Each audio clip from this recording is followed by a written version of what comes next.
À l'orée d'une grande forêt vivait un pauvre bûcheron, sa femme et ses 2 enfants. Le garçon s'appelait Hansel et la fille Gretel. La famille ne mangeait guère.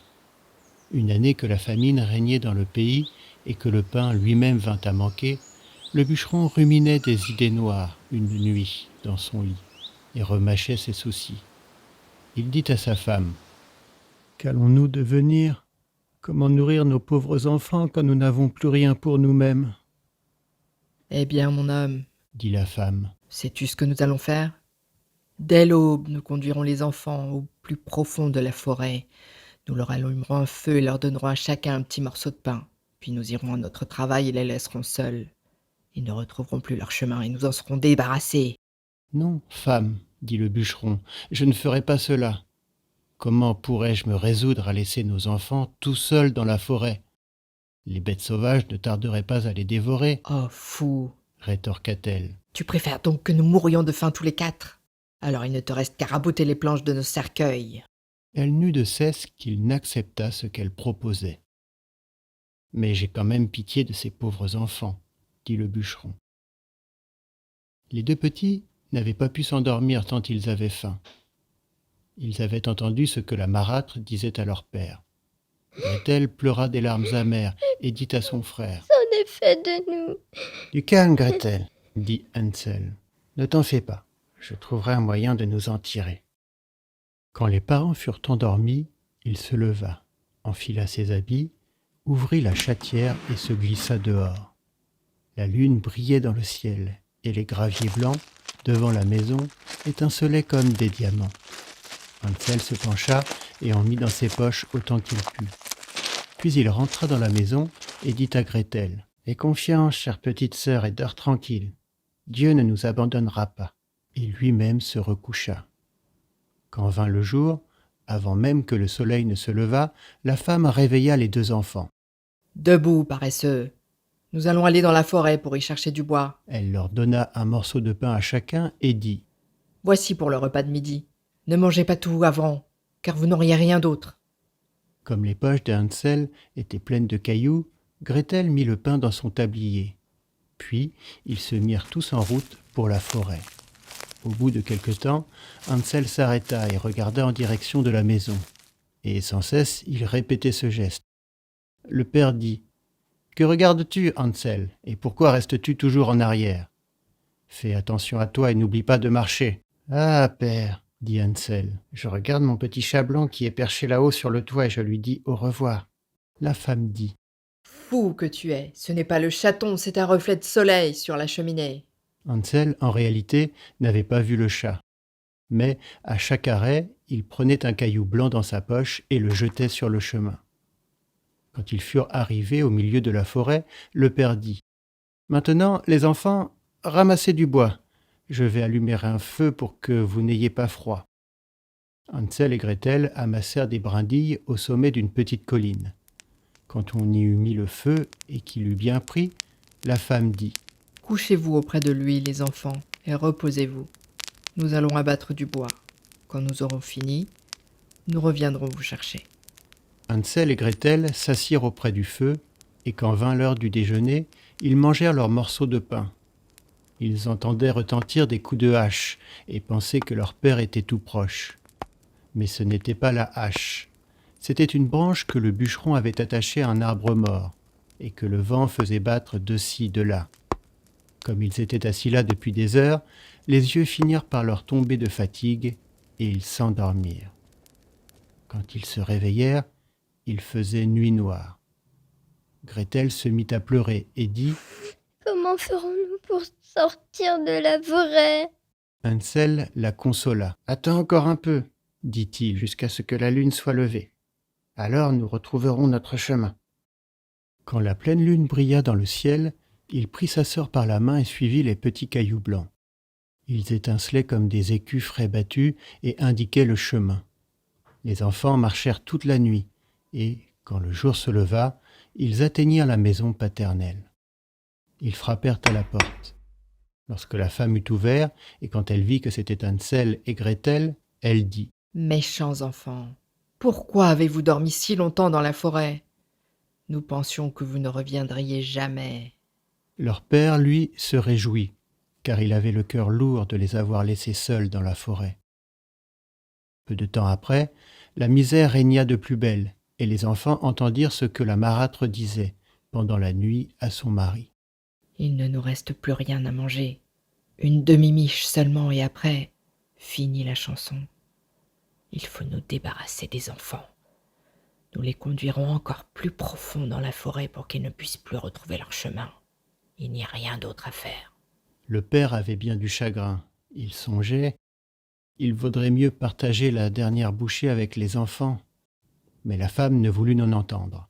Elle le gourmanda et lui fit 1000 reproches. Qui a dit A doit dire B. Comme il avait accepté une première fois, il dut consentir de rechef. Les enfants n'étaient pas encore endormis. Ils avaient tout entendu. Quand les parents furent plongés dans le sommeil, Hansel se leva avec l'intention d'aller ramasser des cailloux comme la fois précédente. Mais la marâtre avait verrouillé la porte, et le garçon ne put sortir. Il consola cependant sa petite sœur. « Ne pleure pas, Gretel, dors tranquille, le bon Dieu nous aidera. » Tôt le matin, la marâtre fit lever les enfants. Elle leur donna un morceau de pain, plus petit encore que l'autre fois. Sur la route de la forêt, Hansel l'émietta dans sa poche. Il s'arrêtait souvent pour en jeter un peu sur le sol. « Hansel, qu'as-tu à t'arrêter à regarder autour de toi ?» dit le père. « Va ton chemin. »« Je regarde ma petite colombe sur le toit pour lui dire au revoir, » répondit Hansel. « Fou !» dit la femme. « Ce n'est pas la colombe, c'est le soleil qui se joue sur la cheminée. » Hansel, cependant, continuait à semer des miettes de pain le long du chemin. La marâtre conduisit les enfants au fin fond de la forêt, plus loin qu'ils n'étaient jamais allés. On y refit un grand feu, et la femme dit « Restez là, les enfants. Quand vous serez fatigués, vous pourrez dormir un peu. Nous allons couper du bois et ce soir, quand nous aurons fini, nous viendrons vous chercher. » À midi, Gretel partagea son pain avec Hansel, qui avait éparpillé le sien le long du chemin. Puis ils dormirent et la soirée passa sans que personne ne revint auprès d'eux. Ils s'éveillèrent au milieu de la nuit, et Hansel consola sa petite sœur, disant « Attends que la lune se lève, Gretel. Nous verrons les miettes de pain que j'ai jetées. Elles nous montreront le chemin de la maison. » Quand la lune se leva, ils se mirent en route. Mais de miettes, point. Les 1000 oiseaux des champs et des bois les avaient mangés. Les 2 enfants marchèrent toute la nuit et le jour suivant, sans trouver à sortir de la forêt. Ils mouraient de faim, n'ayant à se mettre sous la dent que quelques baies sauvages. Ils étaient si fatigués que leurs jambes ne voulaient plus les porter. Ils se couchèrent au pied d'un arbre et s'endormirent. 3 jours s'étaient déjà passés depuis qu'ils avaient quitté la maison paternelle. Ils continuaient à marcher, s'enfonçant toujours plus avant dans la forêt. Si personne n'allait venir à leur aide, ils ne tarderaient pas à mourir. À midi, ils virent un joli oiseau sur une branche, blanc comme neige. Il chantait si bien que les enfants s'arrêtèrent pour l'écouter. Quand il eut fini, il déploya ses ailes et vola devant eux. Ils le suivirent jusqu'à une petite maison sur le toit, de laquelle le bel oiseau se percha. Quand ils s'en furent approchés tout près, ils virent qu'elle était faite de pain et recouverte de gâteaux. Les fenêtres étaient en sucre. « Nous allons nous mettre au travail, » dit Hansel, « et faire un repas béni de Dieu. Je mangerai un morceau du toit, ça a l'air d'être bon. » Hansel grimpa sur le toit et en arracha un petit morceau pour goûter. Gretel se mit à lécher les carreaux. On entendit alors une voix suave qui venait de la chambre. « Langue, langue lèche, qui donc ma maison lèche ?» Les enfants répondirent « C'est le vent, ce céleste enfant. » Et ils continuèrent à manger sans se laisser détourner de leurs tâches. Hansel, qui trouvait le toit fort bon, en fit tomber un gros morceau par terre, et Gretel découpa une vitre entière, s'assit sur le sol et se mit à manger. La porte, tout à coup, s'ouvrit, et une femme, vieille comme les pierres, s'appuyant sur une canne, sortit de la maison. Hansel et Gretel eurent si peur qu'ils laissèrent tomber tout ce qu'ils tenaient dans leurs mains. La vieille secoua la tête et dit « Eh, chers enfants, qui vous a conduit ici? Entrez, venez chez moi, il ne vous sera fait aucun mal. Elle les prit tous deux par la main et les fit entrer dans la maisonnette. Elle leur servit un bon repas, du lait et des beignets avec du sucre, des pommes et des noix. Elle prépara ensuite 2 petits lits. Hansel et Gretel s'y couchèrent. Ils se croyaient au paradis. Mais l'amitié de la vieille n'était qu'apparente. En réalité, c'était une méchante sorcière à l'affût des enfants. Elle n'avait construit la maison de pain que pour les attirer. Quand elle en prenait un, elle le tuait, le faisait cuire et le mangeait. Pour elle, c'était alors jour de fête. La sorcière avait les yeux rouges et elle ne voyait pas très clair. Mais elle avait un instinct très sûr comme les bêtes et sentait venir de loin les êtres humains. Quand Hansel et Gretel s'étaient approchés de sa demeure, elle avait ri méchamment et dit d'une voix mielleuse « Cela, je les tiens, il ne faudra pas qu'ils m'échappent. » À l'aube, avant que les enfants ne se soient éveillés, elle se leva. Quand elle les vit qui reposaient si gentiment, avec leurs bonnes joues toutes roses, elle murmura. « Quel bon repas je vais faire !» Elle attrapa Hansel de sa main rêche, le conduisit dans une petite étable et l'y enferma au verrou. Il eut beau crier, cela ne lui servit à rien. La sorcière s'approcha ensuite de Gretel, la secoua pour la réveiller et s'écria. « Debout, paresseuse. Va chercher de l'eau et prépare quelque chose de bon à manger pour ton frère. Il est enfermé à l'étable et il faut qu'il engraisse. Quand il sera à point, je le mangerai. » Gretel se mit à pleurer, mais cela ne lui servit à rien. Elle fut obligée de faire ce que lui demandait l'ogresse. On prépara pour le pauvre Hansel les plats les plus délicats. Gretel, elle, n'eut droit qu'à des carapaces de crabes. Tous les matins, la vieille se glissait jusqu'à l'écurie et disait « Hansel, tends tes doigts, que je vois si tu es déjà assez gras. » Mais Hansel tendait un petit os, et la sorcière, qui avait de mauvais yeux, ne s'en rendait pas compte. Elle croyait que c'était vraiment le doigt de Hansel et s'étonnait qu'il n'engraissât point. Quand 4 semaines furent passées et que l'enfant était toujours aussi maigre, elle perdit patience et décida de ne pas attendre plus longtemps. « Oh là, Gretel, Cria-t-elle. dépêche-toi d'apporter de l'eau. Que Hansel soit gras ou maigre, c'est demain que je le tuerai et le mangerai. » Ah, comme elle pleurait, la pauvre petite, en charriant ses seaux d'eau, comme les larmes coulaient le long de ses joues. « Dieu bon, aide-nous donc! S'écria-t-elle. Si seulement les bêtes de la forêt nous avaient dévorés, au moins serions-nous morts ensemble. » Cesse de te lamenter, Dit la vieille. ça ne te servira à rien.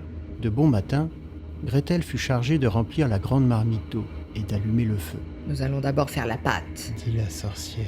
J'ai déjà fait chauffer le four et préparé ce qu'il faut. Elle poussa la pauvre Gretel vers le four, d'où sortaient de grandes flammes. Faufile-toi dedans. Ordonna-t-elle. Et voici s'il est assez chaud pour la cuisson. Elle avait l'intention de fermer le four quand la petite y serait pour la faire rôtir. Elle voulait la manger, elle aussi. Mais Gretel devina son projet et dit « Je ne sais comment faire. Comment entre-t-on dans ce four ?» Petit toi. dit la sorcière, L'ouverture est assez grande, vois. Je pourrais y entrer moi-même. et elle y passa la tête. Alors Gretel la poussa vivement dans le four, claqua la porte et mit le verrou. La sorcière se mit à hurler épouvantablement. Mais Gretel s'en alla, et cette épouvantable sorcière n'eut plus qu'à rôtir. Gretel, elle, courut aussi vite qu'elle le pouvait chez Hansel. Elle ouvrit la petite étable et dit « Hansel, nous sommes libres, la vieille sorcière est morte !» Hansel bondit hors de sa prison, aussi rapide qu'un oiseau dont on vient d'ouvrir la cage. Comme ils étaient heureux, comme ils se prirent par le cou, dansèrent et s'embrassèrent. N'ayant plus rien à craindre, ils pénétrèrent dans la maison de la sorcière. Dans tous les coins, il y avait des caisses pleines de perles et de diamants. « C'est encore mieux que mes petits cailloux », dit Hansel en remplissant ses poches. Et Gretel ajouta « Moi aussi, je vais en rapporter à la maison. » et elle en mit tant qu'elle put dans son tablier. « Maintenant, il nous faut partir, » dit Hansel, « si nous voulons fuir cette forêt ensorcelée. » Au bout de quelques heures, ils arrivèrent sur les bords d'une grande rivière. « Nous ne pourrons pas la traverser, » dit Hansel. « Je ne vois ni passerelle, ni pont, » On n'y voit aucune barque non plus. dit Gretel. Mais voici un canard blanc. Si je lui demande, il nous aidera à traverser. Elle cria. Petit canard, nous sommes Hansel et Gretel. Il n'y a ni barque, ni guet, ni pont. Fais-nous passer avant qu'il ne soit tard. Le petit canard s'approcha et Hansel se mit à califourchon sur son dos.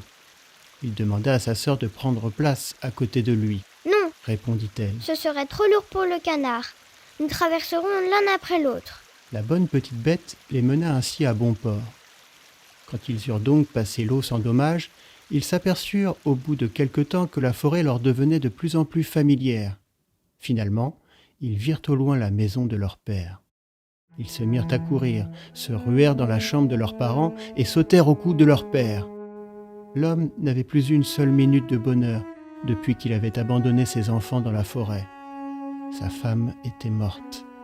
Gretel secoua son tablier et les perles et les diamants roulèrent à travers la chambre. Hansel en sortit d'autres de ses poches par poignées. C'en était fini des soucis.